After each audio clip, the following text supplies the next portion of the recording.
কথা বুঝতে পারছেন ভাই? নিয়াত করা যায় একটু দাড়ি ছেড়ে দিব, নাকি দাড়ি রাখলে চাকরি পাবেন না?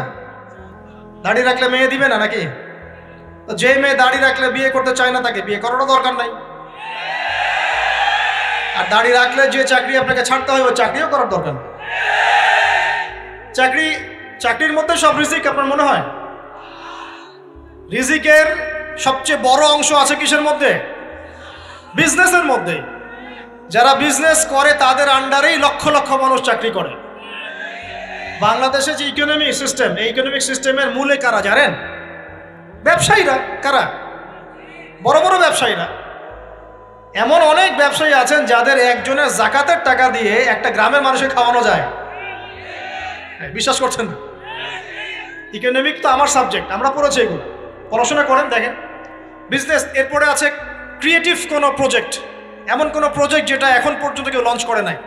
এখন অনলাইনে অনেকে আয় করেন না, আজকে থেকে 20 বছর আগে মানুষ এটা করেছিল। এখন অনেক মানুষ বাহির থেকে পড়াশোনা করে দেশে এসে এই যে ডেইরি প্রজেক্ট করছে, পোলট্রি করছে, নতুন নতুন অনেক প্রজেক্ট করছে না? কৃষিভিত্তিক অনেক কাজ করছে। তারা কি সচ্ছল না? আমি একজন ভাইয়ের কথা জানি, যিনি আলহামদুলিল্লাহ আল্লাহর এই অধম বান্দার ওয়াজ শুনে সুদের চাকরি ছেড়ে দিয়েছিলেন।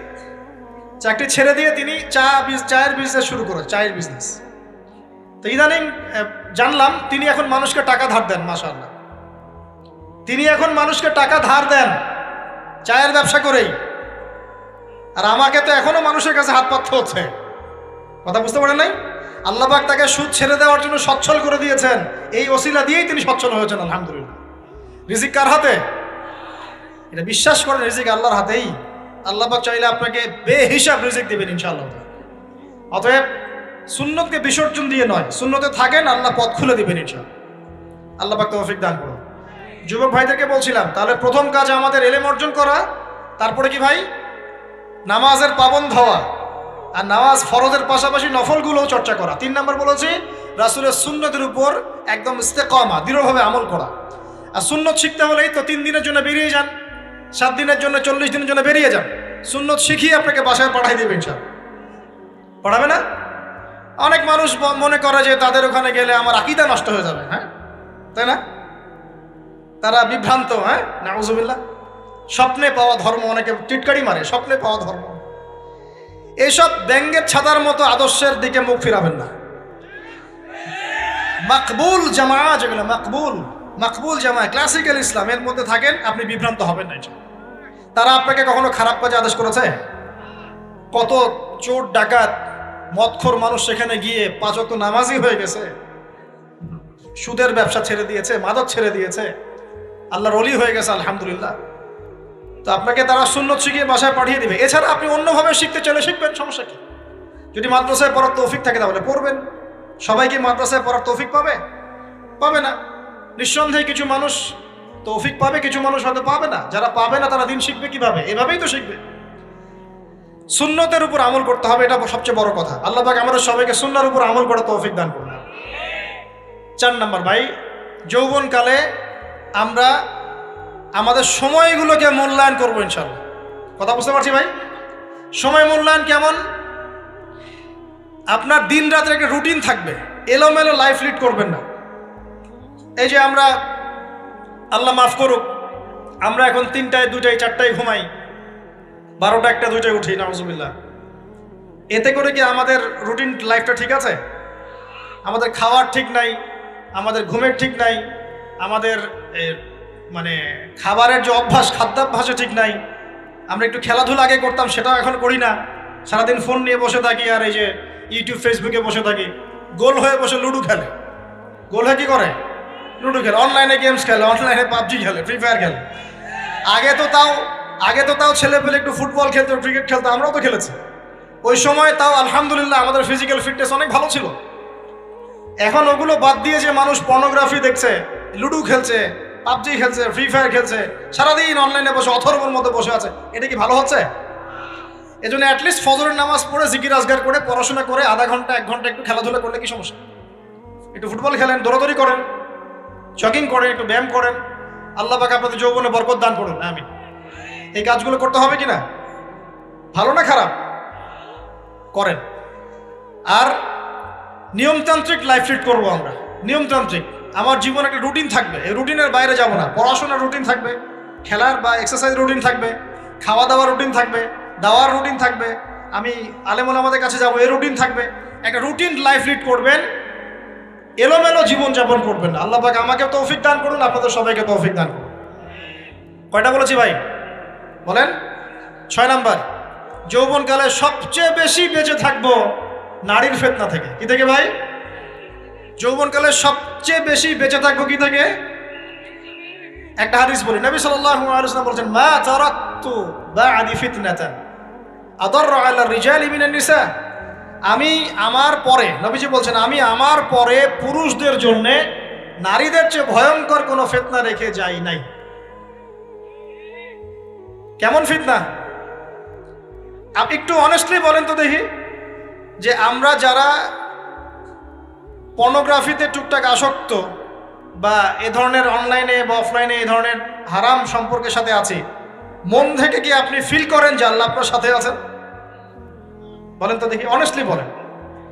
আপনি যখন নামাজ পড়ে বাসায় ফিরে যান, ফিরে যেতে যেতে যদি আপনার চোখে খারাপ কিছু পড়ে, আপনার মনের নূরটা নষ্ট হয়, আপনি বুঝতে পারেন না? বুঝতে পারেন না? যখন আপনি এরকম হারাম কোনো সম্পর্কে আছেন, নাউজুবিল্লাহ, আপনার মনটা যে শক্ত হয়ে গেছে, আপনি বুঝতে পারেন না? আল্লাহর ওয়াস্তে নারী জাতির ফিতনা থেকে সর্বোচ্চ দূরত্ব অবলম্বন করবেন। আল্লাহ পাক তৌফিক দান করুন। কি করব তাহলে আমরা? ওই যে বলেছি, হালাল সম্পর্ক করতে পারলে হালাল, যদি করতে না পারি সবর করবেন। কি করবেন? সবর করবেন, ভালো কাজে ব্যস্ত থাকবেন, বেশি বেশি রোজা রাখবেন। কি করবেন? বেশি বেশি রোজা রাখবেন। সোমবারে রোজা রাখবেন, বৃহস্পতিবারে রোজা রাখবেন। এভাবে আপনি আপনার জীবনটা গুছিয়ে নেন, আল্লাহ পাক প্রবৃত্তিকে নিয়ন্ত্রণ করার ক্ষমতা দিবেন ইনশাআল্লাহ। এরপরেও যদি ভুল হয়ে যায়, হতে পারে এই যুগটা ফিতনার যুগ, চরম ফিতনার যুগ। যদি কোনো ভুল হয়ে যায়, খবরদার আপনি হতাশ হবেন না। ভুল হয়ে গেলে কখনো হতাশ হবেন না। হতাশা শয়তানের পক্ষ থেকে আসে, কখনো হতাশ হবেন না। দেন ওযু করে জায়নামাজে দাঁড়িয়ে 2 রাকাত নামাজ পড়ে আল্লাহকে বলবেন, আল্লাহ আমার ভুল হয়ে গেছে, আমাকে মাফ করে দাও। পারা যাবে ইনশাআল্লাহ। জীবনে কখনো হতাশ হবেন না। জীবনে যাই হয়ে যাক না কেন, কখনো হতাশ হবেন না। মনে রাখবেন, আল্লাহ আপনার রব, আল্লাহ আপনার সাথে আছেন ইনশাআল্লাহ। অতএব নারীর ফিতনা থেকে নিজেকে বাঁচিয়ে রাখার চেষ্টা করুন, আল্লাহ পাক তৌফিক এনায়েত করুন। 7 নাম্বারটা হচ্ছে, এই সমাজ আপনাকে যেভাবে শেখায়, কিভাবে শেখায়? এই যে স্কুল, কলেজ, ইউনিভার্সিটি, চাকরি, বিয়ে, সন্তান প্রতিপালন, আর তারপর ইন্না লিল্লাহি ওয়া ইন্না ইলাইহি রাজিউন, এই তো শেখায় নাকি? সবসময় মনে রাখবেন যে আল্লাহ রাব্বুল আলামিনের পরিকল্পনাই আপনার উপরে সবচেয়ে বেশি অগ্রাধিকার যোগ্য, সমাজের পরিকল্পনা নয়। পরিবার আপনাকে চাপ দিচ্ছে, চাকরি পাস না, পড়াশোনা করিস না, হ্যাঁ পড়াশোনায় কেন তুই 80 নাম্বার পাইলি না, কেন চান্স পেলি না, কবে চাকরি পাবি, কবে আমাদেরকে দেখবি, খাওয়াবি, পড়াবি, এই যে চাপগুলো চারপাশ থেকে আসে কিনা? অনেক যুবক দেখা যায় মাদকাসক্ত হয়, অনেকে দেখা যায় আত্মহত্যা করছে ইদানিং, করছে কিনা ভাই? এই শব্দটা থেকে আমি এই পয়েন্টটা আজকে লিখেছিলাম যে ভুলেও আল্লাহর প্রতি বিশ্বাস এবং তাওয়াক্কুল হারাবেন না। সমাজ যেভাবে শেখায়, সমাজ চারপাশে যে চাপ আপনাকে দিচ্ছে, এই চাপে নিজে গা ভাসিয়ে দিবেন না। আপনি আল্লাহর কাছে দোয়া করবেন, আল্লাহর কাছে পথ চেয়ে নেবেন এবং আল্লাহর প্রতি তাওয়াক্কুল ভরসা করবেন। কখনো আত্মহত্যার পথ বেছে নেবেন। কি হয়েছে? 80 নাম্বার পান নাই তো কি হয়েছে? আপনি চেষ্টা করেছেন কিন্তু চান্স পান নাই তো কি হয়েছে? চেষ্টা তো করেছেন আপনি চেষ্টা করেছেন ইউনিভার্সিটিতে চান্সের জন্য, আপনি চান্স পাই নাই, চেষ্টা করেছেন আপনি, বাস চেষ্টা করেছেন, পাই নাই, তাকদিরে ছিল পাই নাই, বাস আমি আমার চেষ্টা করেছি। কখনোই আত্মহত্যার পথ বেছে নেবেন না। আর আমরা পিতা মাতাদেরকে রিকোয়েস্ট করব, কোনো অবস্থাতেই সন্তানকে এত বেশি চাপ দিবেন না যে সন্তানটার এই কোমরটাই ভেঙে চলবে। এই সমস্যাগুলো দিন দিন বাড়ছে সমাজের মধ্যে। কেন এত চাপ দিচ্ছেন? তার প্রতিভা কোথায় খুঁজে বের করুন। তাকে জোর করে কেন টেনে লম্বা করার চেষ্টা করছেন? আমাদের সমাজে বাচ্চা হয়ে গেলেই তার পিঠে একটা সিল মেরে দেয়, হয় ডাক্তার না হলে ইঞ্জিনিয়ার। কেন? এর বাইরে কোনো প্রফেশন নাই। আমার সন্তানকে হয় ঢাকা বিশ্ববিদ্যালয়ে চান্স পেতে হবে, না হলে বুয়েটে, না হলে এখানে। এর বাইরে আর কোথাও পড়ারই জায়গা নাই। আর এখানে পড়লেই আমার সে ছেলে বা আমার মেয়ে একদম সবচেয়ে বড় জ্ঞানী হবে, অন্য কোনোভাবে হবে না, এটা গ্যারান্টি দেওয়া আছে? যারা সভ্যতা বিনির্মাণ করেছেন তারা কয়জন বড় বড় ডিগ্রির সার্টিফিকেট পেয়েছেন, খুঁজে বের করে দেখেন, দেখেন খুঁজে বের করে। আমরা ফিলোসফির মধ্যে যে ফিলোসফারদের হিস্ট্রি পড়েছিলাম, তাদের মধ্যে বেশিরভাগই দেখা যায় স্কুলেও যায় নাই, কলেজেও যায় আছে না? এমন আছে। আমি বলছি না আপনারা যাবেন না, আমি বলছি জ্ঞানের মানদণ্ড এটাই নয় যে আমার সার্টিফিকেট অর্জিত হয়েছে, সার্টিফিকেটটাই জ্ঞানের মানদণ্ড নয় তো। হ্যাঁ, প্রতিযোগিতার একটা জগৎ আছে, আমাকে সে জগৎ উতরাতে হবে। আপনি চেষ্টা করবেন, যদি না হয় তাকদীরে ছিল, হয় নাই, ব্যাস হয়। আমাকে আল্লাহ পাঠিয়েছেন তার ইবাদত করার জন্য, এখানে আত্মহত্যা করার জন্য আল্লাহ আমাকে পাঠান নাই। আমার জীবন যদি দিতেই হয় তাহলে আল্লাহর জন্য দিব ইনশাআল্লাহ। ঠিক আছে কথা? ব্যাস, দুনিয়ার জন্য নয়। আল্লাহ পাক বোঝার তৌফিক দান করুন। কটা বললাম? 7টা না 8টা? 7টা। 8 নাম্বারটা ইম্পর্টেন্ট এবং এটা আপনাদের জন্য মজাদার। সেটা হলো 8 নাম্বারটা বেশি ইম্পর্টেন্ট। এটা হচ্ছে দিনের পথে চলার ক্ষেত্রে আপনি অনেক রকম মতবাদ পাবেন সামনে। কেউ বলবে আমারটা সঠিক, কেউ বলবে না ওরটা নয়, আমারটা সঠিক, কেউ বলবে না আমার দলটা সঠিক, কেউ বলবে না ওর সংগঠন সঠিক। এগুলো আপনার কান ভারী করে ফেলবে একদম। তখন মনে হবে যে আগেই ভালো ছিলাম রে ভাই, নামাজ পড়তাম না।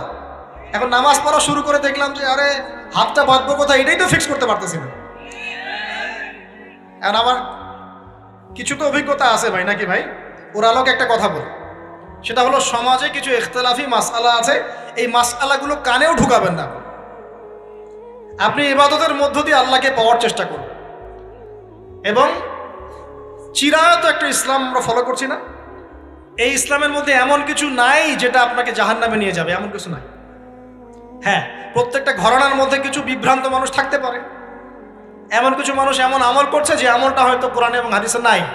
এটা তার সমস্যা, কোরআন সুন্নাহর সমস্যা নয়। কথা বুঝতে পারছেন? এটা তার সমস্যা, সে এটাকে সেই বেদাতটা করছে, সেই শিরকটা করছে। তার মানে এই নয় যে কোরআন হাদিস আমাকে শিরক শিখিয়েছে, বেদাত শিখিয়েছে। কোরআন এবং হাদিসে যেটা আছে এটা সুন্দর এবং এটা চিরায়ত একটা ক্লাসিক্যাল ইসলাম আমাদের কন্টিনেন্টে আছে, বাংলাদেশেও আছে। এখানে থাকলে আপনি বিভ্রান্ত হবেন না ইনশাআল্লাহ তাআলা। বরেণ্য ওলামায়ে কেরামদের কাছে গিয়ে অন্তত একজন হকপন্থী আলেমের সাথে পরামর্শ করে আপনি আমল করার চেষ্টা করুন। আর যে বিষয়গুলো নিয়ে ইখতিলাফ আছে এগুলো নিয়ে সমাজে মতপার্থক্য সৃষ্টি করে সমাজটাকে বিভক্ত করতে যায় না। আল্লাহর ওয়াস্তে মসজিদ ভাগ করতে যায় না, সমাজকে ভাগ করতে যায় না। জাতিগত ঐক্যটা রক্ষা করেন, আল্লাহ পাক বোঝার তৌফিক দান। আর যদি মানুষের মধ্যে খারাপ কিছু দেখি, ওই খারাপ কিছু বিষয়টা আমি এড়িয়ে যাবো ইনশাআল্লাহ। আর কোনটা ভালো কোনটা খারাপ আমি বুঝবো কিভাবে? আমি 10 জন আলেমের সাথে পরামর্শ করবো, বাস। আমি এত বড় আলেম নই, তাহলে আমি 10 জন আলেমের সাথে পরামর্শ করবো যে হুজুর এই বিষয়টা চলছে, এটা সম্পর্কে আসলে বিষয়টা কি। একটা ঘরানার দিকে কখনো আপনি সাম্প্রদায়িকভাবে বায়াস্ট হয়ে যাবেন না। আপনি আপনার চিন্তাটাকে লিবারেল রাখবেন, হকটা যেখানে পাবো সেটা নিব ইনশাআল্লাহ। এমন নয় যে উনি বলেছেন বলেই হক আর কারোটা নিব না, ওনারটাই নিব, এভাবে চিন্তা করবেন না। হক যেখানে আছে সেখানে যাবেন আপনি ইনশাআল্লাহ। আল্লাহ পাক আমাদেরকে বোঝার তৌফিক দান করুন। আর যে ইখতিলাফগুলো আছে এগুলো নিয়ে সমাজকে বিভক্ত করতে যায় না, মতানৈক্য নিয়েই ঐক্য হবে ইনশাআল্লাহ তাআলা। আল্লাহ পাক আমাদেরকে এই কথাটা বোঝার তৌফিক দান। আর শেষের দুটো হলো যৌবনকালে আমরা আমাদের পরবর্তী জীবনের প্রস্তুতি গ্রহণ করবো ইনশাআল্লাহ। কারণ বার্ধক্যের জীবনে আপনি কিন্তু এই কাজগুলো এখন করতে পারছেন, সেগুলো পরে পারবেন না। অতএব এই সময়ই আপনি আপনার রিজিকের একটা অংশ সঞ্চয় করার চেষ্টা করুন, কিছু সাস্টেইনেবল অ্যাসেট করার চেষ্টা করুন, যাতে পরবর্তী বয়সে গিয়ে আপনাকে দিনের দিকে কাজ করার জন্য দুনিয়ার ফিতনায় পড়তে না হয়। আল্লাহ পাক আপনাদেরকে হালাল রিজিকের ব্যবস্থা করে দিন, আমি দোয়া করি আল্লাহুম্মা আমিন। আর সবশেষ যেটা বলতে চাচ্ছিলাম, দেখুন যৌবনকালে আমরা যা করতে পারবো অন্য সময় পারি না।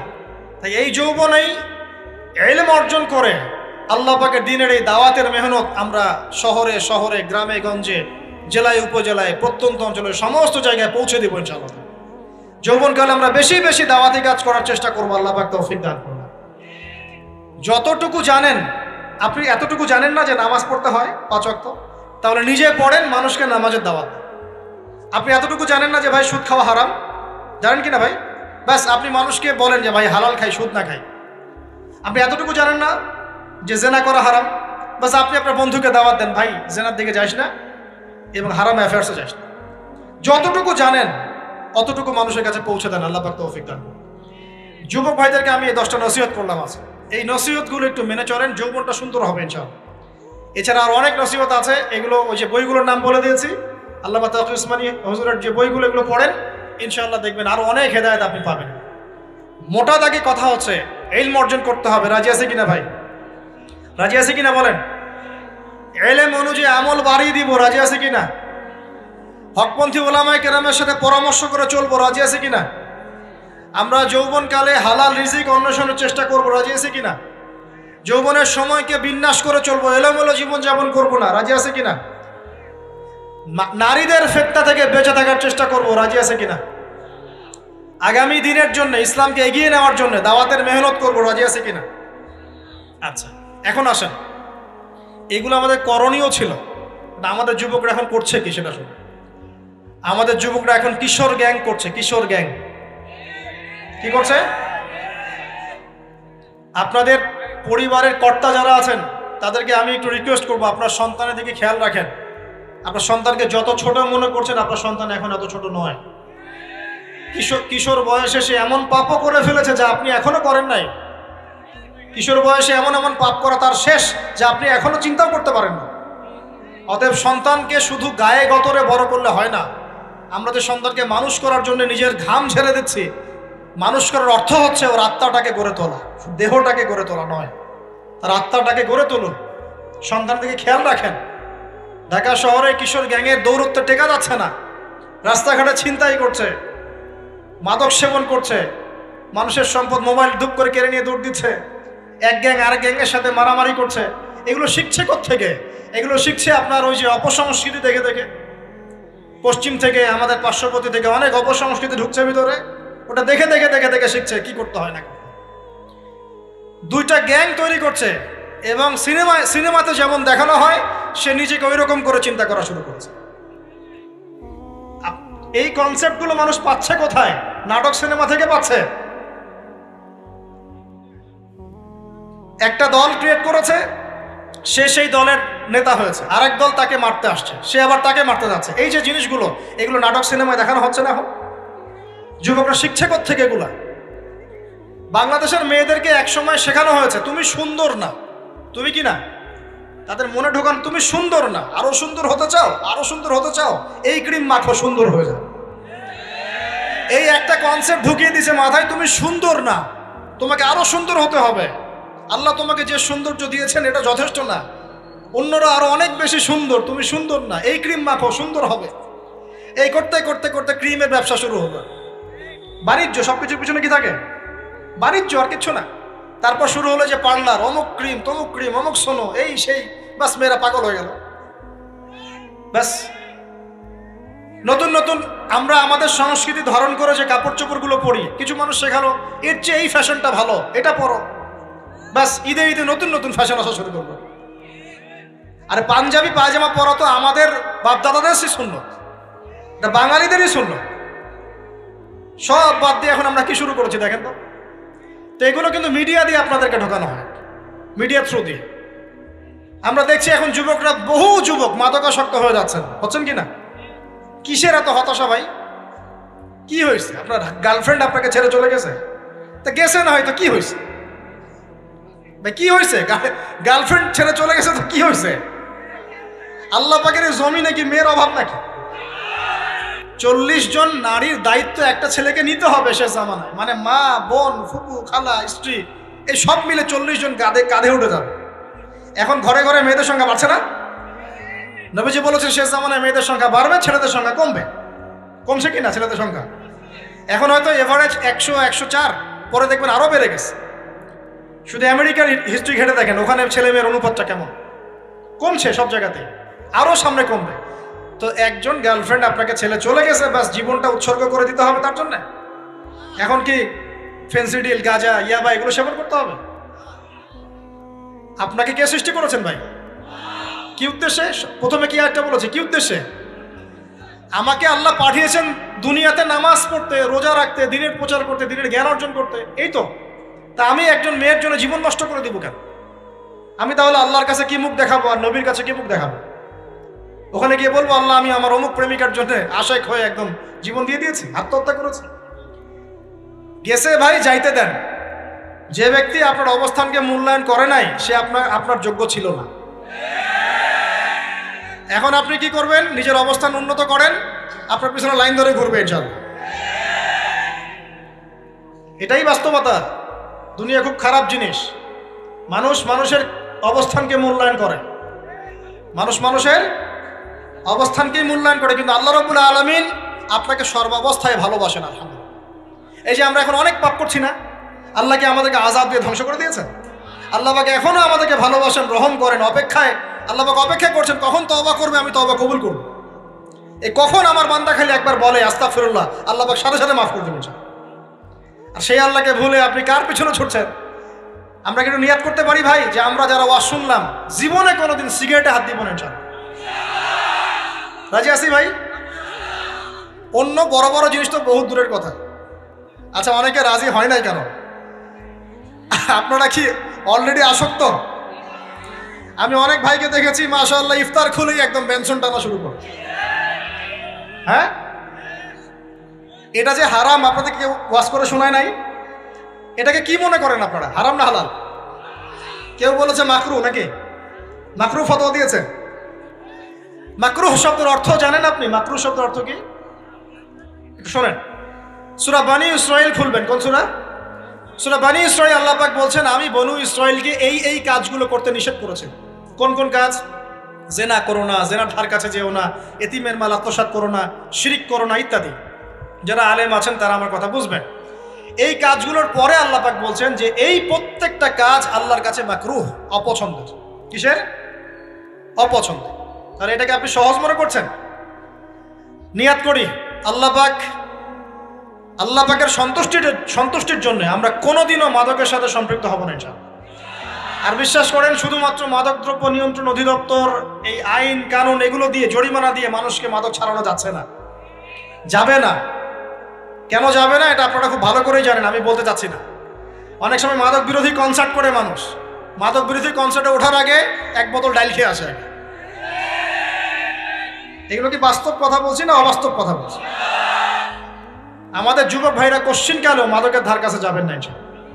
একটা হাদিস খালি মনে রাখেন, এই হাদিসটা মনে রাখেন। নবী সাল্লাল্লাহু আলাইহি ওয়াসাল্লাম বলেছেন কেউ যদি মাদকদ্রব্য সেবন করে তার 40 দিনের নামাজ কবুল হবে না। সিগারেট একটা খেয়েছি, 40 দিন নামাজ নাই। এরপর যদি সে তওবা করে আল্লাহ মাফ করে দিবে। আবার যদি মাদক খায় আবার 40 দিন কবুল হবে। যদি আবার তওবা করে আল্লাহ মাফ করে দিবে। আবারও যদি খায় আবারও 40 দিন কবুল হবে না। আবারও তওবা করলে আল্লাহ আবার মাফ করে দিবে। চতুর্থবার সে যদি মাদক খায়, আল্লাহ রসুল সাল্লাল্লাহু আলাইহি ওয়াসাল্লাম বলছেন আল্লাহ পাক কিয়ামতের মাঠে তাকে তিনাতুল খাবাল পান করাবেন। কি পান করাবেন? তিনাতুল খাবাল। সাহাবীরা বললেন ইয়া রাসূলুল্লাহ এটা কি? তিনাতুল খাবাল কি? নবী সাল্লাল্লাহু আলাইহি ওয়াসাল্লাম বলছেন এটা হচ্ছে জাহান্নামীদেরকে আযাব দেওয়ার পর তাদের রক্ত মাংসের যে পুঁজ বের হবে, এই যে ড্রিঙ্কস, জাহান্নামের হার্ড ড্রিঙ্কস, এই ড্রিঙ্কসের নাম হলো তিনাতুল খাবাল। আল্লাহ পাক আমাদের সবাইকে মাদক থেকে বাঁচিয়ে রাখুন। হতাশা মাদক দিয়ে দূর হয় না। হতাশা দূর হবে বলে দিব 3টা জিনিস, মাত্র 3টা। কয়টা ভাই? 1, 5 ওয়াক্ত নামাজ। এক কি? নামাজে আপনি ওযু করে সিজদা দেন, ইনশাআল্লাহ আপনার মনে প্রশান্তি না আসলে আমাকে এসে বলেন যে আসে না। চোখের পানি, মনের আবেগ যা আছে আপনার ভিতরে, কষ্ট দুঃখ যন্ত্রণা সব আল্লাহকে ঢেলে দিবেন ইনশাআল্লাহ। নিজের আবেগ ধরে রাখবেন এখানে, আপনি আল্লাহর জন্য ঢেলে দিবেন। মানুষকে আবেগ দেখা কি লাভ? মানুষ আপনার চোখের পানির মর্ম বুঝবে? মানুষ কি মানুষের চোখের পানির মর্ম বোঝে? আপনার পিতা যদি মারা যায় আমার কাছে এসে দোয়া চান কান্নাকাটি করে, আমি দোয়া করতে পারবো কিন্তু আমি কিন্তু আপনার ফিলিংসটা বুঝতে পারবো না। আপনার অনুভূতি কে বুঝতে পারবেন? আল্লাহ পাক আপনার ঘাড়ের রগের চেয়েও কাছে আছে। সুবহান আল্লাহ পাক ঘাড়ের রগের চেয়ে কাছে আছে। গতকালকে বাংলাদেশের একজন বরেণ্য আলেমের সাথে একটা কনফারেন্সে ছিলাম। উনি বলছিলেন যে এক ব্যক্তি, এটা শোনেন, এক ব্যক্তি খুব তার শখ যে তিনি সাহাবীদের মতো নামাজ পড়া শিখবেন। কথা বুঝতে পারছেন? সাহাবীদের মতো নামাজ শিখবেন। তো একজন বরেণ্য আলেমের কাছে এসেছেন, এসে বলছেন যে আমাকে সাহাবীদের মতো নামাজ শিখিয়ে দেন। তখন সেই আলেম আরেকজন আলেমের সন্ধান দিয়েছেন যে তুমি তার কাছে যাও, তিনি শেখাবেন। তো সেই ব্যক্তি একটু অবাক হয়েছেন, কারণ যাকে প্রশ্ন করেছিলেন তিনি অনেক বড় মুহাদ্দিস, আর যার কাছে পাঠানো হচ্ছে তিনি অত বড় মুহাদ্দিস নন কিন্তু আবেদ, আমল করেন। তাকে গিয়ে বলছেন উনি আমাকে পাঠিয়েছেন সাহাবীওয়ালা নামাজ শিখিয়ে দেন। তখন তিনি বলছেন ঠিক আছে, সুন্দর করে ওযু করে আসো, সুন্দর করে ওযু করে আসো। ওযু করার সময় খালি খেয়াল রাখবা যে আমি ওযু করছি শুধু আল্লাহর সন্তুষ্টির জন্য। কি খেয়াল রাখবেন?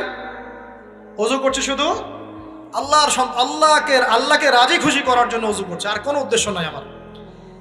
অজু করতে যাচ্ছে, তিনি আবার বলছেন দাঁড়াও, শুধু আল্লাহকে রাজি খুশি করার জন্য অজু করো। আবার শুরু করছেন, আবার বলছেন শোনো, শুধু আল্লাহকে রাজি খুশি করার জন্য অজু করো।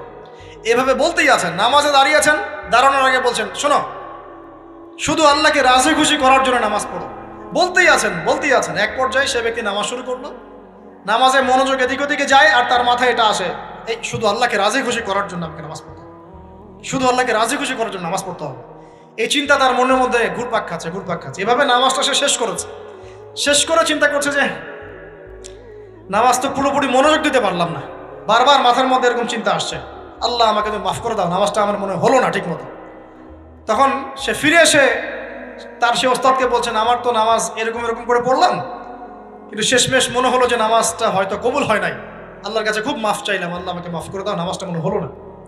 তখন সেই যে প্রথম ব্যক্তি যিনি পাঠিয়েছেন তিনি বলছেন, এটাই হলো সাহাবী বলা নামাজ। তারা আল্লাহকে রাজি খুশি করার জন্য নামাজ পড়তেন, নামাজ শেষ করে আল্লাহর কাছে ইস্তেগফার করতেন, আল্লাহ কিছুই হলো না, কিছুই হলো। আমার কথা কি বুঝতে পারছেন? অতএব আল্লাহকে রাজি খুশি করার জন্য আপনি আপনার আবেগ, আপনার ইবাদত সব ঢেলে দিবেন, অন্য কারো কাছে কিছু পাওয়ার আশা করুন। অতএব নামাজ আপনার মাদকের দিকে যাওয়া লাগবে না, নামাজই আপনার হতাশা দূর করে দেবে ইনশাআল্লাহ। 2 নম্বর আমল হচ্ছে কোরআন তেলাওয়াত। যে ব্যক্তি কোরআন তেলাওয়াত করতে পারে নিয়মিত, তার মনের মধ্যে এই হতাশা, এই ভীরুতা, এই কাপুরুষতা কিচ্ছু আসবে না ইনশাআল্লাহ। আমি গ্যারান্টি দিচ্ছি আপনাকে, হতাশা আসবেই না আপনার মনে যদি আপনি কোরআন বুঝতে পারেন। কোরআনের একটা আয়াত নিয়ে কোনো সময় দেখা যায় 2-3 ঘন্টা সময় পার হয়ে যাচ্ছে, আয়াতটা ছেড়ে সামনে যেতে পারছি না। কোরআনের ভিতরে ঢুকলে আপনি দুনিয়ায় ভুলে যাবেন কি হচ্ছে আশপাশে। আমি এমন অনেক আলেমকে দেখেছি যে একটা বই, পাতলা একটা বই, আরবি বই নিয়ে পড়া শুরু করেছেন, যে ফজরের পরে জোহরের ওয়াক্ত হয়ে যাচ্ছে, বইটাই শেষ করতে পারেননি। বুঝতে পারবেন?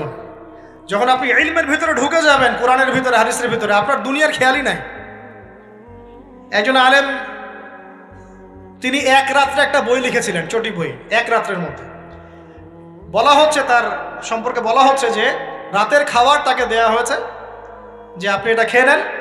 তো সে খাবারটা পাশেই আছে, খাবারটা খাবো, এটা লিখে খাবারটা খাবো, এরকম তার চিন্তা ছিল। ফজর হয়ে গেছে, বই লিখাও শেষ, খাবার এই অবস্থায় পড়ে আছে, ডুবে গেছেন ভিতরে, খাওয়ার মাথায় তার খেয়াল নাই। এরকম হয়। একজন মনীষী, বিখ্যাত মনীষী, রিয়াদুস সালেহীন কিতাবের রাইটার, সংকলক আল্লামা নববী রাহিমাহুল্লাহ, এরকম সারা রাত চলে গেছে, পাশে 2টা খেজুর, ওই 2টা খেজুর খাওয়ারই সময় পান, হাদিস নিয়ে গবেষণা করতে রাত পার হয়ে গেছে। আমি বলতে চাচ্ছি, যখন ইলমের ভিতরে, কোরআন হাদিসের ভিতরে ঢুকে যাবেন, আপনার দুনিয়ার খেয়াল আপনার চলে যাবে ইনশাআল্লাহ। এই টেনশন, হতাশা, এই সেই বাদ, তখনই আল্লাহ পাক আপনাকে তার পক্ষ থেকে রহমত দিবেন, বরকত দিবেন, আল্লাহ আপনার দুনিয়ার কাজগুলো করে দিবেন ইনশাআল্লাহ। তখন দেখবেন কেউ আপনার দুনিয়ার ওই কাজটা করে দিয়েছে, কেউ ওই কাজটা করে দিয়েছে, কেউ বাসায় খাবার পাঠিয়ে দিয়েছে, আল্লাহ পাকই এগুলো করাই দিবেন ইনশাআল্লাহ। তো প্রিয় ভাইরা, মাদকে যাব না আল্লাহর কাছে আসবো? 2 নম্বর কোরআন তেলাওয়াত, 3 নম্বর আল্লাহর জিকির। 3 নম্বর কি ভাই? আল্লাহর জিকির। চলতে ফিরতে সব সময় মুখ চলতে থাকবে, মুখ না চললেও মনে মনে মন তাজা থাকবে, মনে মনে জিকির হতে থাকবে। মনে মনে জিকির করতে পারেন? মুখ নড়বে না, কিন্তু মনে মনে আপনার একটা জিকির হতে থাকবে, সুবহানাল্লাহ বা আলহামদুলিল্লাহ, লা ইলাহা ইল্লাল্লাহ, আল্লাহু আকবার। পারা যাবে? পারে। মানুষের মন কখনো চুপ করে থাকে না, কিন্তু মানুষের মন অলওয়েজ কিছু না কিছু চিন্তা করতে থাকে না, যতক্ষণ না ঘুমায় মানুষ। তো প্রিয় ভাইরা, বেশি বেশি জিকির করবো, সুবহানাল্লাহ, আলহামদুলিল্লাহ, লা ইলাহা ইল্লাল্লাহ, আল্লাহু আকবার, লা হাওলা ওয়ালা কুওয়াতা ইল্লা বিল্লাহ, এগুলো চলতে থাকবে। আল্লাহ পাক তৌফিক দান করুন। আমরা আমাদের সমাজে যুবকদেরকে এরকম টিকটকে দেখছি, অনলাইনে আসক্ত দেখছি, জেনায় আসক্ত দেখছি, পর্নোগ্রাফিতে আসক্ত দেখছি। আমরা দেখছি আমাদের যুব সমাজকে মাদকে আসক্ত, কিশোর গ্যাংয়ে আসক্ত। এইগুলো কি আমাদের কাম্য ছিল ভাই? আমাদের কাম্য ছিল? এই অবস্থায় কি যুব সমাজ আল্লাহ পাকের দিনের পতাকা হাতে নিয়ে আল্লাহর জমিনে দিন কায়েম করতে পারবে কিনা, একটু আমাকে উত্তর দেন দেখি। এখন এই অবস্থায় পারবে? অতএব অবস্থার উন্নতি করতে হবে কিনা? উন্নতির জন্য রাজি আছি কিনা ইনশাআল্লাহ? আমরা চাই কি আল্লাহ পাকের দিনটা আল্লাহর জমিনে প্রতিষ্ঠা লাভ করুক, আল্লাহর দিন সবার ঘরে ঘরে পৌঁছে যাক, আল্লাহ পাকের দিনের যে সৌন্দর্য সবাই সেটাই, এই সৌরভটা সবাই পাক, আমরা চাই কিনা? সমাজে শান্তি প্রতিষ্ঠা হোক, আবার সেই রাসূলের মতো যুগ চলে আসুক, আমরা চাই কি না? অতএব আমাদের সবাইকে যৌবনের এই প্রলোভনগুলো থেকে বেরিয়ে এসে আল্লাহ পাকের ইবাদতে আত্মনিয়োগ করতে হবে। আল্লাহ পাক আমাদের সবাইকে তৌফিক দান করুন, বলি আমিন। আমাদের সবাইকে আল্লাহ রাব্বুল আলামিন কোরআন এবং হাদিসের গভীর জ্ঞান অর্জন করার তৌফিক দান করুন, বেশি থেকে বেশি ইবাদত করার তৌফিক দান করুন। আল্লাহ পাক সবাইকে হারাম সমস্ত রিজিক থেকে বাঁচিয়ে রাখুন, জেনা, ব্যভিচার এবং নারীর ফিতনা, মাদক থেকে আল্লাহ বাঁচিয়ে রাখুন। আল্লাহ পাক আমাদের সবাইকে হালাল রিজিক, হালাল সম্পর্ক যথেষ্ট করে দিন। আল্লাহ পাক আমাদের সবাইকে যেন দিনের দাওয়াতের মেহনত করার তৌফিক দান করেন এবং আলেম ওলামার সাথে পরামর্শ করে দিন শেখার এবং বোঝার তৌফিক দান করেন। আর লেকচার শেষ করার আগে দুটো বিষয় বলে শেষ করছি, একটু মনোযোগ দিন। একটা হচ্ছে আমাদের যুবতী দিনী বোনদের জন্য, এখানে বোনরা আছেন না? আছেন কি না? দিনী বোনরা আছেন? একটা নসিহত দিনী বোনদের জন্য আমি একটা নসিহত করতে চাচ্ছি, একটা নসিহত। আমার এই একটা নসিহত একটু মন দিয়ে শুনুন প্রিয় দিনী বোন।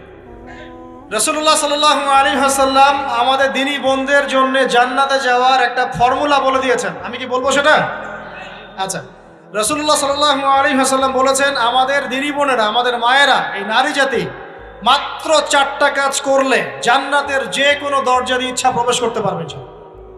খুশি হন নাই? কয়টা কাজ? মাত্র 4টা। এক, যদি আমাদের দিনী বোনেরা 5 ওয়াক্ত নামাজটা ওয়াক্ত মতো পড়ে, আল্লাহ পাক তৌফিক দান করুন, বলি আমিন। 2 নাম্বার, যদি তারা রমাদান মাসের রোজাটাকে ঠিক মতো আদায় করতে পারে। 1 নাম্বার 5 ওয়াক্ত নামাজ ঠিকঠাক আদায় করা, 2 নাম্বার রমজান মাসে সওম রাখা, 3 নাম্বার তাদের লজ্জাস্থানের হেফাজত করা, মানে শরঈ পর্দা মেনটেন করা, শরঈ পর্দা মেনটেন করা। এবং আমি বলে দেই, চেহারাটা আপনাদের পর্দার অন্তর্ভুক্ত। এটা নিয়ে অনেক বাকবিতণ্ডা হয় না সমাজে, চেহারা দেখানো যাবে কি যাবে না ইত্যাদি। চেহারা আপনার পর্দার অন্তর্ভুক্ত বিষয়, ফুল স্টপ। এর উপরে ফতোয়া অনেকভাবে দিচ্ছে, কিন্তু বরেণ্য উলামায়ে কেরামের কিতাবগুলো ঘাটাঘাটি করেন, তাদের ফতোয়া হচ্ছে চেহারা আপনার পর্দার অন্তর্ভুক্ত বিষয়, চেহারা ঢেকে রাখবেন, আল্লাহ পাক তৌফিক দান করুন। চোখ থাকবে খোলা, ঠিক আছে। 4 নাম্বার, স্বামীর আনুগত্য করতে হবে। স্বামীর আনুগত্য, এই যে আনুগত্য শব্দ শুনলেই মানুষের একটা মানে নেগেটিভ ধারণা তৈরি হতে পারে। স্বামীর আনুগত্য মানে কি আমি তার দাসত্ব করব? আনুগত্য মানে, প্রিয় দিনী বোন, আনুগত্য মানে দাসত্ব নয়। আনুগত্য মানে কোরআন সুন্নাহর যে বিধানগুলো আপনার স্বামী আপনাকে পালন করতে বলবে, আপনি সেগুলো করবেন, আপনি করতে বাধ্য। কিন্তু স্বামী যদি কোরআন সুন্নাহর বাইরে কিছু করতে বলে, সেটা মানতে আপনি বাধ্য নন। স্বামী যদি আপনাকে বলে যে সুদ খাও, এই যে সুদি এনজিওতে আসো, নাম লেখাও। স্বামী যদি আপনাকে বলে যে আসো বেপর্দায় বাইরে যাই, সাজুগুজু করে বের হও, চলো ঘুরে আসে বেপর্দায়। স্বামী যদি বলে দেবরকে একটু খাবারটা দিয়ে আসো, আমার অফিসের কলিগ আসছে, খাবার পরিবেশন করো, আসো ডাইনিংয়ে আসো। এই যে হারাম কাজ, বেপর্দার আদেশ করছে, সুদের আদেশ করছে, আপনি সেগুলো পালন করবেন। কিন্তু হালাল বৈধ যে কোনো বিষয় আপনি স্বামীর আনুগত্য করবেন, এটা আপনার উপর ফরজ। এই 4টা কাজ যদি আপনি করতে পারেন, জান্নাতের যে কোনো দরজা দিয়ে ইচ্ছা আপনি প্রবেশ করতে পারবেন ইনশাআল্লাহ। আল্লাহ পাক আমাদের দিনী বোনদেরকে এই 4টা কাজ করার তৌফিক দান করুন। আমাদের সবাইকে আল্লাহ পাক জান্নাতের জন্য কবুল করুন, বলি আমিন। আর একটা বিষয় বলতে চাচ্ছিলাম, সেটা হলো ওই যে প্রথমে বলেছি যে সূরা ইউসুফের সেই সমাধানটা বলবো কি না? আচ্ছা, সূরা ইউসুফটা ইনশাআল্লাহ আমি আরেকদিন পুরো সূরাটা সংক্ষিপ্ত করে আলোচনা করব ইনশাআল্লাহ। যদিও একটা লেকচারে সম্ভব হবে বলে মনে হচ্ছে না আমার কাছে, 2টা বা 3টা লেকচারে নিয়ে আসবো ইনশাআল্লাহ। তবে আজকে একটা চিস্ট খালি বলছি। ইউসুফ আলাইহিস সালামের জীবনটা খুবই ট্র্যাজেডিপূর্ণ। নবীর পরিবার থেকে ভাইদের শত্রুতায় ওই যে কূপে চলে গেলেন, কূপ থেকে চলে আসলেন মিশরের বাজারে, সেখান থেকে বিক্রি করে দেওয়া হলো তাকে, রাজা তাকে কিনে নিলেন, তারপরে সেখানে তিনি বড় হতে লাগলেন রাজপ্রাসাদে। তারপরে ওই যে রাজার কি স্ত্রী তাকে জেনার জন্য আহ্বান করেছিল, সেখান থেকে তিনি জেলখানায় চলে গেলেন, আবার জেলখানা থেকে আবার মিশরের খাদ্য মন্ত্রণালয়ের দায়িত্ব পেলেন, তারপরে তিনি মিশরের শাসকের দায়িত্ব পেয়ে গেছেন, তাই তো? আচ্ছা, এর মধ্যে একটা জায়গা খালি বলবো আজকে আপনাদের। টপিকটা কি দিবা তোমরা? টপিকটা হচ্ছে চলমান বৈশ্বিক অর্থনৈতিক সংকটে ইউসুফ আলাইহিস সালামের সমাধান। মনে থাকবে? চলমান এই বৈশ্বিক অর্থনৈতিক সংকটে ইউসুফ আলাইহিস সালামের সমাধান কি ছিল? ইউসুফ আলাইহিস সালাম জেলখানায়, কোথায় বলেন তো? জেলখানায়। তখন 2জন ব্যক্তি তাকে বলছে, ইউসুফ আমরা দুজন দুটো স্বপ্ন দেখেছি, তুমি কি স্বপ্নের ব্যাখ্যা দিতে পারবে? আমরা তোমাকে সত্যবাদী বলে মনে করি। ইউসুফ আলাইহিস সালাম বলছেন, খাবার আসার আগেই তোমাদেরকে স্বপ্নের ব্যাখ্যা দিয়ে দেব। একজন বলছে, আমি দেখলাম আমার মাথায় রুটি রাখা আছে আর পাখি এসে রুটির থেকে খেয়ে ফেলছে। আমার কথা বুঝতে পারছেন কিনা ভাই? আচ্ছা, 2 নাম্বার, দ্বিতীয় ব্যক্তি বলছে, আমি দেখলাম আমি শরাব পান করাচ্ছি আমার মনিবকে। কথা বুঝতে পারছেন? এখন ইউসুফ আলাইহিস সালাম বলছেন, তুমি যে শরাব পান করাচ্ছ মনিবকে, তোমাকে অতি সত্বর মুক্তি দেওয়া হবে ইনশাআল্লাহ। আর যার মাথার উপর থেকে রুটি খেয়ে নেওয়া হচ্ছে তাকে শুলদণ্ড দেওয়া হবে, মৃত্যুদণ্ড দেওয়া হবে। কি বললেন? একজনকে দেওয়া হবে মৃত্যুদণ্ড, একজন কি হবে? ছাড়া পাবে। আর যাকে মনে হলো যে ছাড়া পাবে, ইউসুফ আলাইহিস সালাম বললেন, তুমি যখন ছাড়া পাবে তোমার মনিবের কাছে, মালিকের কাছে আমার কথা বলো, আমার কথা আলোচনা করো। কিন্তু শয়তান তাকে ভুলিয়ে দিল, সে আর কথা বলতে পারল। আরো কয়েক বছর চলে গেল, ইউসুফ আলাইহিস সালাম তখনও জেলেই আছে। একদিন এই রাজা স্বপ্ন দেখলেন। কি স্বপ্ন দেখলেন? যে 7টা পাতলা পাতলা গাভী, মোটা মোটা 7টা গাভীকে খেয়ে ফেলছে। 7টা কি গাভী? জীর্ণ শীর্ণ গাভী 7টা মোটা তাজা গাভীকে খেয়ে ফেলছে। আর দেখলেন 7টা সবুজ শীষ, শীষ বোঝেন কিনা? এ ধানের শীষ না, আবার সবুজ শীষ। আর দেখছেন এই যে শীষ মরে গেলে যেমন দেখায় না একটা রং, এরকম শীষ। এখন রাজা খুব চিন্তিত হয়ে পড়লেন যে আসলে এই স্বপ্নের কি ব্যাখ্যা। তিনি সবাইকে ডেকে বললেন, স্বপ্নের ব্যাখ্যা কি তোমরা জানো? তখন রাজ্য পরিষদের এই যে এমপি মন্ত্রী যারা আছে তারা বলছে, না এটা কি স্বপ্ন, এটা একটা বাজে স্বপ্ন, উদ্ভট স্বপ্ন, আমরা এটার মানে জানি না। আমরা হলো তাই তো বলতাম নাকি ভাই? কিন্তু ওই ব্যক্তি স্মরণ হয়ে গেল যে ছাড়া পেয়েছে, আরে ইউসুফ তো স্বপ্নের ব্যাখ্যা দিতে পারে। দৌড়ে গেলেন তিনি জেলখানায়। ইউসুফ আইয়ুহা সিদ্দিক, হে সত্যবাদী নবী ইউসুফ, আমাকে কি এই স্বপ্নের ব্যাখ্যা বলতে পারবেন? 7টা জীর্ণ শীর্ণ গাভী 7টা মোটা তাজা গাভীকে খেয়ে ফেলছে। ইউসুফ আলাইহিস সালাম এই স্বপ্ন শুনে বললেন, ইউসুফ আলাইহিস সালাম শুধু স্বপ্নের ব্যাখ্যাই দিলেন না, বরং এই স্বপ্ন যে সত্য এটা তিনি বিশ্বাসও করলেন। এই স্বপ্ন একটা সমস্যাকে নির্দেশ করছে এটাও বুঝে ফেললেন। এই সমস্যার সমাধানও তিনি দিয়ে দিলেন। বলেন সুবহানাল্লাহ। আমার কথা বলছেন, ইউসুফ আলাইহিস সালাম স্বপ্নের ব্যাখ্যা দিচ্ছেন না, বরং স্বপ্নটা যে সত্য তিনি মেনে নিচ্ছেন এবং এই স্বপ্নের ফলে একটা সামনে খারাপ সময় আসতে যাচ্ছে এটা তিনি বিশ্বাস করছেন এবং এর সমাধান তিনি জাতিকে দিচ্ছেন। ইউসুফ আলাইহিস সালাম বলছেন, তোমাদের সামনে 7 বছর দুর্ভিক্ষ হবে। কি হবে বলেন? 7 বছর। সারা বিশ্বের অর্থনৈতিক প্রেক্ষাপট একটু বিবেচনা করেন তো, যে আমরা একটা খারাপ সময়ের দিকে যাচ্ছি না আস্তে আস্তে, এবং নীরব একটা দুর্ভিক্ষ সারা ওয়ার্ল্ডে চলছে না? করোনার সময় ছিল, ওই সময় একটা সমস্যা ছিল, ইউক্রেন রাশিয়ার ইস্যু ছিল, আরও অনেক ইস্যু আছে, শুধু এগুলো ইস্যু নয়, অপচয় ইস্যু আছে, দুর্নীতি ইস্যু আছে, জুলুম আছে, তারপরে যে পারমাণবিক ক্ষেত্রগুলো আছে, বড় বড় পরাশক্তিদের চাপ আছে, অনেক ব্যাপার আছে, রিজার্ভ কমে যাওয়া, অনেক বিষয় আছে। সারা বিশ্ব একটা অর্থনৈতিক মন্দা দেখছে কিনা? ইউসুফ আলাইহিস সালাম বলেন, 7 বছর তোমাদের এখানে প্রচুর ফসল ফলবে। এটা 7টা সবুজ শীষ, প্রচুর ফসল ফলবে তোমাদের এই অঞ্চলের মধ্যে। তোমরা একটা কাজ করো, তোমরা ওই 7 বছরের ফসলের যতটুকু অংশ তোমাদের না খেলে নয়, অতটুকু দিয়ে তোমরা তোমাদের জনগণের চাহিদা পূরণ করো, আর বেশি অংশটাকে রিজার্ভ করে রেখে দিও। আমার কথা বুঝতে পারছেন? ইউসুফ আলাইহিস সালাম বলছেন না যে স্বপ্নটা সত্য, তিনি সমাধান দিচ্ছেন উল্টা। এটা তো হবে সামনে, স্বপ্ন সত্য মিথ্যা তো দূরের কথা, এটা সামনে হতে যাচ্ছে। 7 বছর তোমরা প্রচুর ফসল ফলাবে, এই ফসলের একটা বড় অংশ রিজার্ভ করে রেখে দিও, আর বাকি অংশটা দিয়ে তোমরা জনগণের চাহিদা পূরণ করো। মানে অপচয় করা যাবে না, যাবে কোনো সম্পদ অপচয় করা যাবে। এরপর তোমাদের সামনে আসবে 7টা বছর দুর্ভিক্ষের বছর, আকাশ বৃষ্টি বন্ধ করে দেবে। আকাশ কি করবে? বৃষ্টি বন্ধ করে দেবে। তার মানে ওই 7 বছর আমরা কিভাবে চলবো তাহলে? এই যে রিজার্ভ করেছি, এই রিজার্ভ বা সঞ্চিত সম্পদ দিয়ে আমরা 7 বছর চলবো। এরপরে আল্লাহ রাব্বুল আলামিন 8ম বছরে আকাশ থেকে বৃষ্টি বর্ষণ করবেন, আবার ফসল ফলবে। কথা কি বুঝতে পারছেন? এই ব্যাখ্যা অন্যরা দিতে পারলো না, ইউসুফ আলাইহিস সালাম দিতে পারলেন। এই ব্যক্তি দৌড়ে গিয়ে রাজাকে বলল, এই হলো স্বপ্নের ব্যাখ্যা। রাজা ইউসুফ এই স্বপ্নের ব্যাখ্যা দিয়েছেন। রাজা কত বিচক্ষণ ছিলেন, রাজা সত্য মিথ্যা চিনতেন। তিনি বুঝতেন যে আসলেই সত্য কাকে বলে, মিথ্যা কাকে বলে। এই আমার এমপি মন্ত্রীরা শোনো, তোমরা কেউ সমাধান দিতে পারো নাই, ইউসুফ সমাধান দিয়েছে। ইউসুফকে আমার কাছে নিয়ে আসো, আমি তাকে আমার কাছে নিকটে আসন দিব, বলেন সুবহানাল্লাহ। এবার ইউসুফ আলাইহিস সালামকে ডেকে তিনি সম্মানিত করলেন, সম্মানিত করে বললেন যে কোন দায়িত্ব দিলে তুমি আমাদের এই রাজ্যটাকে বাঁচাতে পারবে এই দুর্ভিক্ষের হাত থেকে। ইউসুফ আলাইহিস সালাম নিজে বলছেন, আমি হচ্ছে বিশ্বস্ত মানুষ, আমি হচ্ছি রজুলুন আমিন, আমি বিশ্বস্ত এবং আমি আস্থাভাজন, আমাকে আপনি খাদ্য মন্ত্রণালয়ের দায়িত্ব দেন, ইনশাআল্লাহ আমি এই প্রবলেমগুলো সলভ করবো ইনশাআল্লাহ। এরপর তাকে দায়িত্ব দেওয়া হলো খাদ্য মন্ত্রণালয়ের।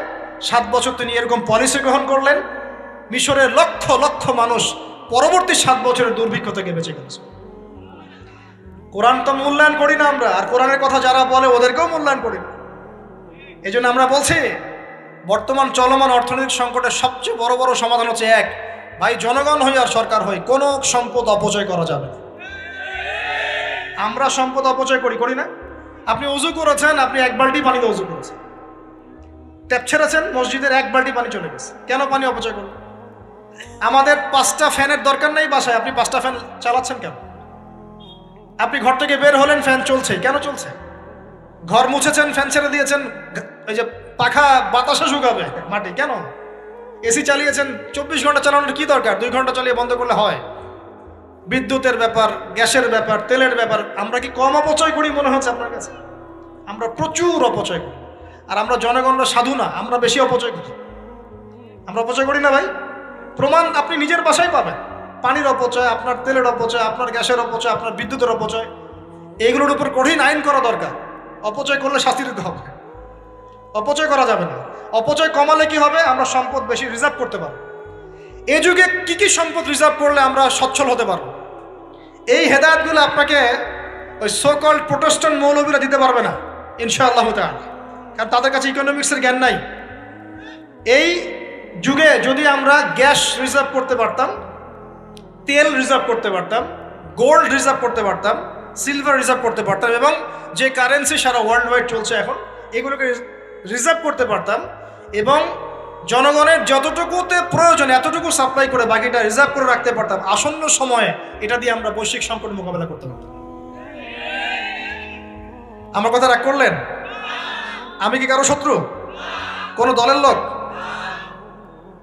আমি আপনাদের জাতির একজন, আপনার দিনই ভাই, আপনার শুভাকাঙ্ক্ষী, এবং আপনি আর আমরা ভাইয়ের মতো। কিসের মতো? নিজের ভাইয়ের মতো। আপনার গায়ে আঘাত লাগলে আমি কষ্ট পাবো, আপনাকে কে গালি দিলে আমি কষ্ট পাবো। আমাদের জনগণের ক্ষতি হলে আমাদের বুক কাঁদবে না? জনগণের ক্ষতি হলে, দুঃখ দুর্দশা হলে আমাদের বুক কাঁদা উচিত, উচিত কি না? আমাদের সবাইকেই যার যার দায়িত্ব পালন করতে হবে। আমরাও অপচয় বন্ধ করে দেবো ইনশাআল্লাহ তাআলা, রাজি আছি ইনশাআল্লাহ। যত বাকি বকেয়া সব আছে সব পরিশোধ করার চেষ্টা করবো ইনশাআল্লাহ। আমরা সরকারি সম্পদ অন্যায়ভাবে আত্মসাৎ করব না, এবং আমরা আমাদের সমাজে যত দুর্নীতি আছে এটা বন্ধ করতে হবে, যত প্রকার দুর্নীতি আছে বন্ধ করতে হবে, যত কালো টাকা আছে সাদা করতে হবে, এবং সাস্টেইনেবল অ্যাসেটগুলোকে রিজার্ভ করতে হবে। তাহলে আগামীতে বিশ্ব ডুবে যায়, যাক, বাংলার মাটি ডুববে না ইনশাআল্লাহ। ইউসুফ আলাইহিস সালাম এই হেদায়েত আমাদেরকে দিয়ে গেছেন, কোরআনের মাধ্যমে আল্লাহ এই হেদায়েত আমাদেরকে দিয়ে গেছেন। আল্লাহ পাক আমাদের সবাইকে কোরআন বোঝার তৌফিক দান করুন। আজকে এখানে শেষ করছি ভাই। সুবহানাকা আল্লাহুম্মা বিহামদিক আশহাদু আল্লা ইলাহা ইল্লা আনতা আস্তাগফিরুকা ওয়া আতুবু ইলাইক। আসসালামু আলাইকুম ওয়া রাহমাতুল্লাহি ওয়া বারাকাতুহু।